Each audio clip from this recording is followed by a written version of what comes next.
Probat ćemo jednu da vidimo kako, da li je to. One su različite veličine, ja nikad ne opterećujem se da moraju biti jednake, važno je da su ukusne. Fritulice su uvijek ukusne.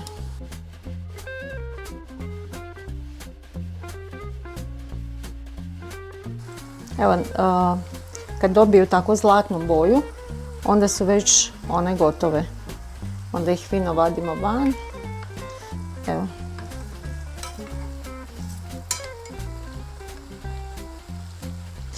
Neke su okrugle, neke su malo više, ali su zato sve ukusne. Znači, kad idete na advent, obično na adventu ćete dobiti fritule. Jedne će biti jako male, jedne će biti malo veće, kako